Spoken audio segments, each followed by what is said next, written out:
Comeback, a story of injury, redemption, and playing for love. Part 1. The fall. I remember the exact moment my career ended in excruciating detail. It was the third quarter of Game 7 of the Western Conference Finals. The roar of the crowd was deafening. I grabbed the rebound and went for a fast break. My mind was already 2 steps ahead, planning the pass and the exact angle of my layup. But the defender came in hard, much too hard. I lost my balance in the air, and as I landed, my left knee bent at an angle that shouldn't be humanly possible. Then I heard the sound. It cut through the screams of 20,000 people, and the referee's whistle, that specific, sickening crack that every athlete knows means you are entirely, unequivocally done. My name is Alex Rivera. I'm 28 years old. Up until that second, I was the best shooting guard in the NBA. They carried me off the court on a stretcher in front of 20,000 fans, dozens of cameras, and millions watching at home. Staring up at the cold fluorescent lights of the tunnel, my leg felt numb. But the real numbness was in my chest. The next day, the MRI confirmed the devastating truth I already knew: ACL, MCL, and meniscus damage. A completely shattered knee. Severe, career-threatening. I will never forget the professional but pitying look on the doctors' faces. They told me I might walk normally again. They said I could climb stairs, maybe even jog lightly in a few years. But they carefully avoided promising that I would ever play basketball again. For 6 months, I sat in my massive, dark apartment in Los Angeles. I was the shining star of the LA Clippers, and now I was just a guy who couldn't get off his couch. I watched my career happen without me. My team made it to the finals, losing to the Warriors in 6 games. The kid who replaced me in the starting lineup was good. He didn't have my court vision or my release speed, but he was enough. Good enough to make me wonder if the franchise even needed me anymore. I spiraled. I stopped going to physical therapy. I let my muscles atrophy and allowed the swelling in my knee to turn into a permanent, dull ache. I stopped taking my recovery seriously because I fundamentally believed there was nothing left to come back to. Whenever I looked in the mirror, I saw a stranger whose identity had been stripped away the moment the ball left his hands. That's when Dr. Marcus Williams walked into my life. Part 2. The trainer. Marcus is 35. He is the head sports medicine doctor for the LA Lakers, the team we share a city with, but a completely different culture and our biggest rival. Initially, it felt like a betrayal of some unspoken rule. Why was I going to him when the Clippers had their own medical staff? But Marcus wasn't there because he desperately wanted to rehabilitate a rival player. He was there because my agent insisted he was the absolute best in the country. And I finally, reluctantly, agreed to let someone help me. I remember the smell of eucalyptus and sterile wipes in his private clinic. During our first appointment, "You're throwing away your career," he said, dropping my medical file onto his desk. His voice was calm, but sharp as a scalpel. My career was already thrown away on that court 6 months ago, I muttered, refusing to meet his eyes. "No," Marcus said firmly. "Your career is on pause." "There is a massive difference, Alex." He pulled up my MRI scans on his monitor. He showed me the chaotic wreckage inside my knee. He explained the damage in such clinical, rational terms that, for a brief moment, the overwhelming devastation felt like a solvable equation. He drew diagrams of how muscle fibers rebuild and how ligaments strengthen. He showed me grueling video montages of other athletes who had returned from similar, if not worse, injuries. "This is possible," he said, finally forcing me to look at him. "But only if you want it. If you're only sitting in that chair because your agent made you. Let's not waste each other's time." "I don't even know if I want it anymore," I said honestly, a lump forming in my throat. "Then we figure that out first," Marcus replied. "Before we fix your knee, we fix your mind." For 5 months, 150 grueling days, we worked together. 3 hours a day, 5 days a week. It wasn't just lifting weights or stretching. It was a localized hell of sweat, tears of pure pain, and gritting my teeth until my jaw popped just to bend my knee past 90 degrees. It was the most intense, demanding relationship I had ever experienced. Marcus pushed me.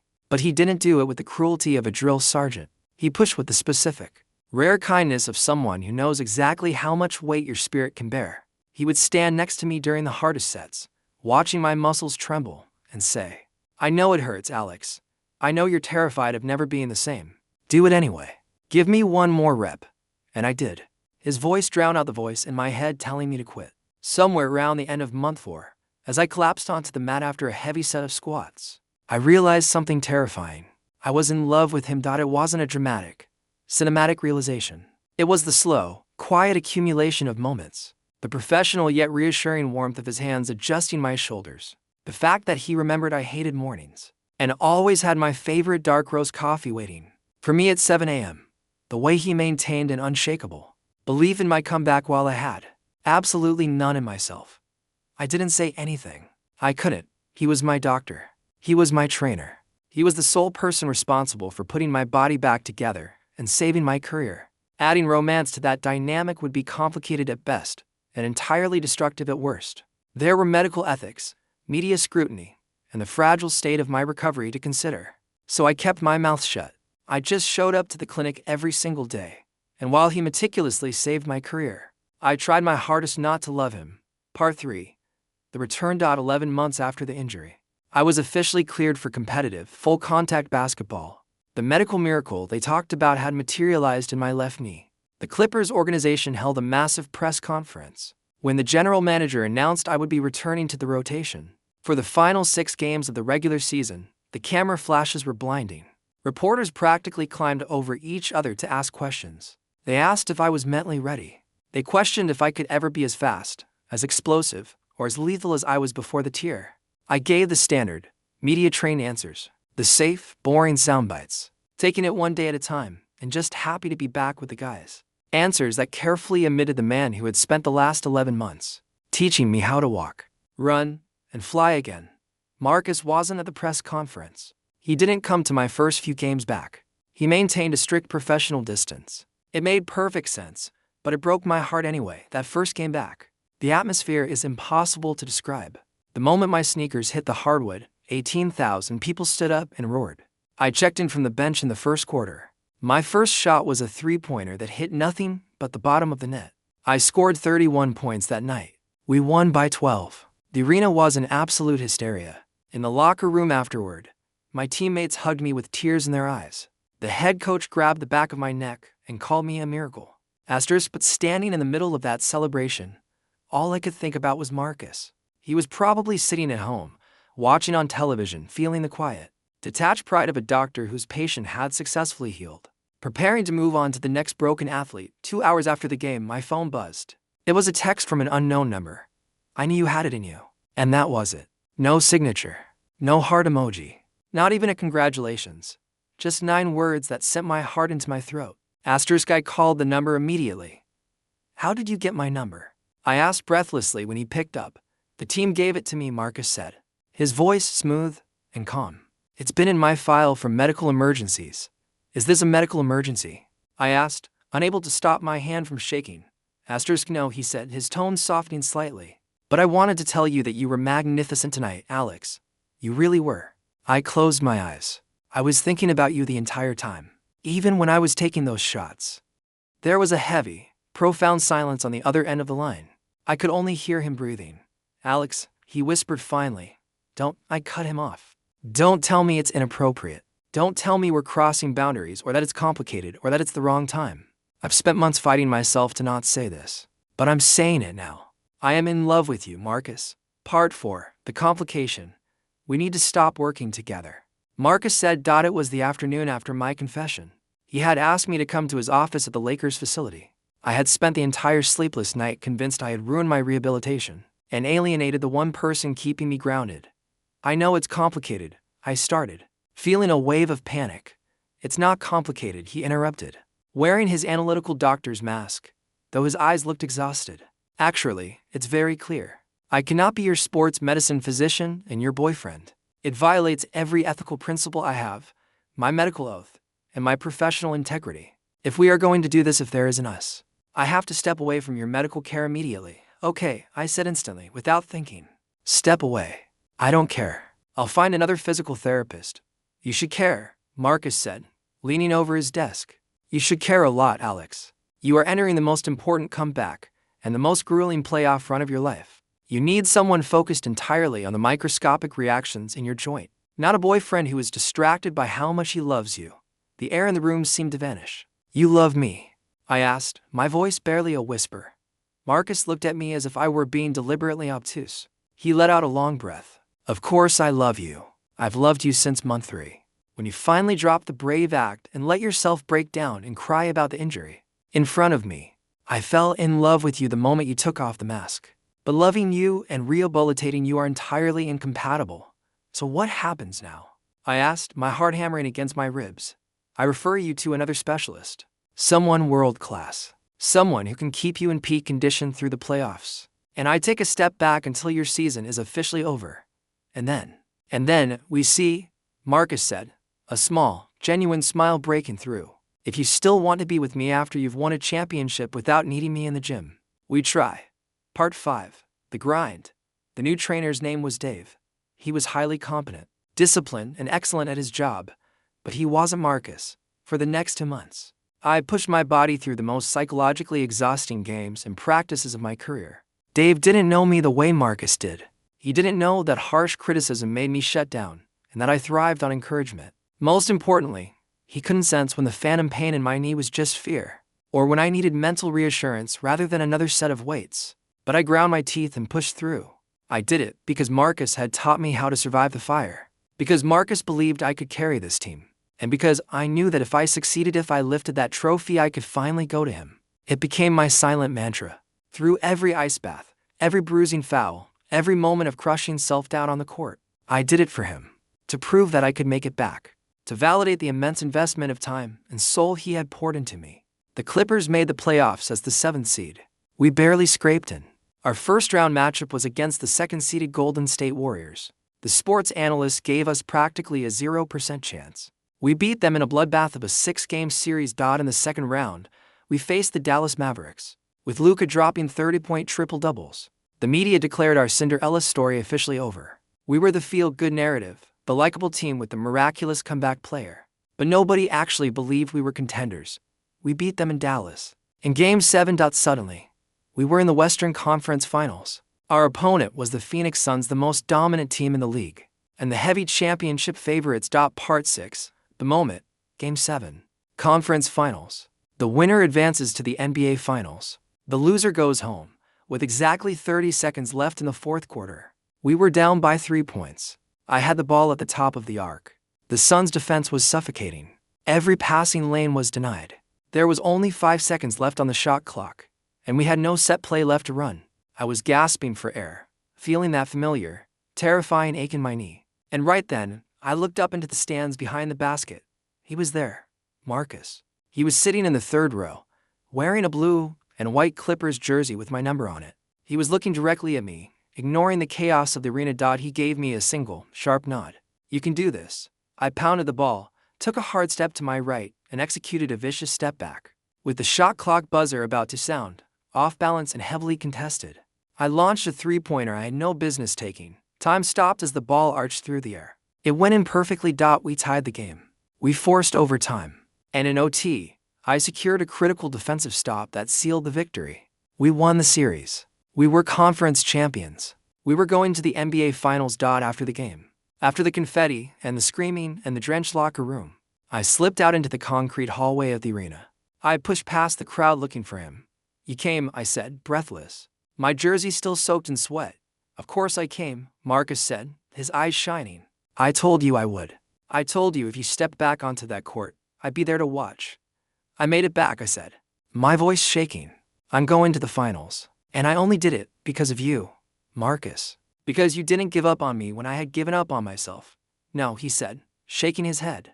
You did it because you are incredibly talented, brave, and you refused to stay down. I just helped you see what was already inside you. I took a step closer. Come with me, I pleaded. Come to the finals. Stay with me. I don't care about the optics or the press or professionalism anymore. I just want you. Marcus smiled. It was the brightest, most unguarded smile I had seen since the day I told him I loved him. I'm already yours, he said softly. I've been yours since month 3 in that clinic. I'm not going anywhere. He kissed me. Right there in the crowded hallway. Not in secret, but in front of arena security, a few lingering reporters, and anyone else who happened to be looking. Part 7. The Finals. Our opponent in the NBA Finals was the Denver Nuggets, the absolute powerhouse of the West. Nikola Jokic was having a historic, unstoppable season. Every betting market in the world knew we didn't stand a chance.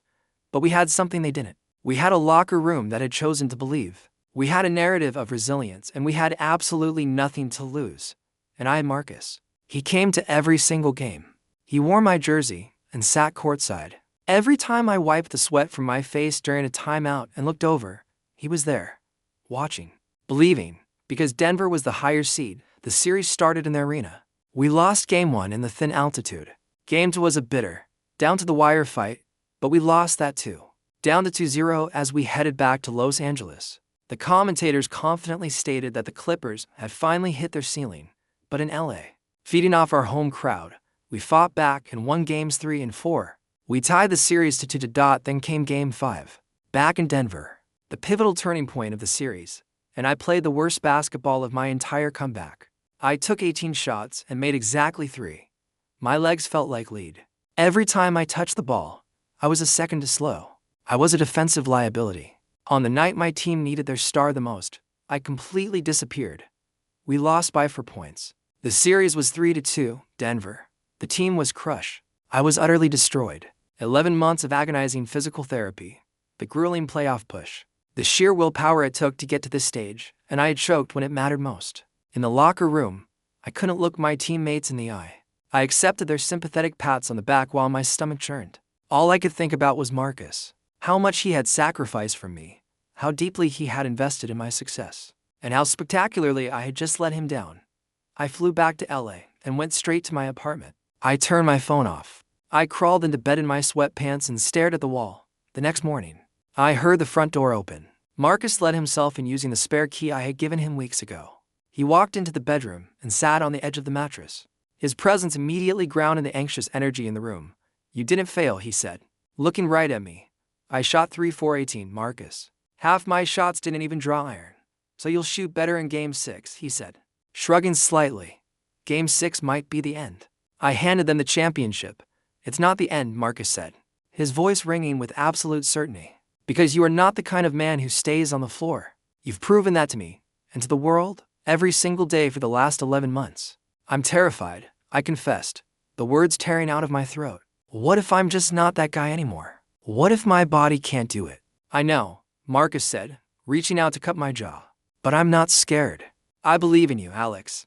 I always have. And that belief isn't fragile enough to be broken by one bad night on a stat sheet." Part 8, the championship, Game 6. Los Angeles. Win or go home. I stepped onto the court with a different kind of fire. On the first possession, instead of passing, I drove violently to the rim. I absorbed the contact, hit the floor hard, but finished the layup and drew the foul. In that moment, I shattered the psychological wall protecting my knee. I found my rhythm. I dropped 38 points that night, and we won by 11, forcing a final game, Game 7. Back in Denver. For the championship, during warm-ups, I remember looking up at the rafters. If we won tonight, our names would hang there forever. After the shattered knee, after the doubts, the sleepless nights, and the headlines declaring my career dead. The game was an absolute war of attrition. It was suffocatingly close. But we were hungrier. We had survived too much to die now. With 12 seconds left, we were up by 3 points. Denver inbounded the ball. Jaka caught it and began his slow, unstoppable drive to the basket. Without hesitating, I stepped directly into his path, planted my feet, and took the charge. The impact sent me sliding across the hardwood, but the whistle blew. Offensive foul, turnover. Game over. We were NBA champions. The celebration was pure madness. Confetti rained from the ceiling, massive men wept openly into towels, and champagne began flying immediately. But my mind was locked onto a single target. I sprinted toward the sideline, pushing through cameras and reporters. I found him. I grabbed Marcus by the face and kissed him with everything I had. In front of 20,000 screaming rival fans. In front of the millions watching the broadcast around the globe. A hush fell over the immediate section of the crowd, followed by an explosion of noise. I didn't care. In that moment, there was only us. Epilogue. 3 months later, we were getting married. We didn't rush into it immediately after the parade. We both needed time to process the magnitude of what had happened. Marcus needed time to transition from the man who fixed my knee to my partner in the public eye. I needed to adjust to the weight of being a champion. But now, on a warm June evening in Los Angeles, with the ocean breeze blowing in, we stood in front of our families and closest friends, and I was reading my vows. "You saved my career," I said, my voice wavering as I looked into his eyes. "But you did so much more than that. You saved me. When I refused to believe in myself, you believed for me. When I was sitting in the dark, ready to give up on everything, you wouldn't let me. You stood by me through the most agonizing season of my life. And then you stood right there for the greatest season of my life. I paused, taking a shaky breath. I don't know if I would have made it back without you. I don't know if I would have won a championship with another doctor. But I do know that I wouldn't have wanted to. Not without you. So thank you. For believing. For pushing me. And for loving me when it would have been so much easier to walk away. Marcus was crying openly by the time he spoke his vows. You walked into my clinic a completely broken man, he said, squeezing my hands tightly. And you walked out a champion. But what I am most proud of isn't the ring. It's the man you became in the space between. The man who learned that failure isn't fatal. The man who realized his life isn't defined by a torn ligament. And that you are so much more than the limitations of your body. He took a deep breath. I didn't just fall in love with your strength, Alex. I stayed in love with your vulnerability. I fell in love with the man brave enough to admit he was terrified, brave enough to ask for help, and brave enough to let someone else carry the hope when his own had run out. Later that night, we danced to a song about second chances and comebacks, about the people who carry your light when yours flickers out.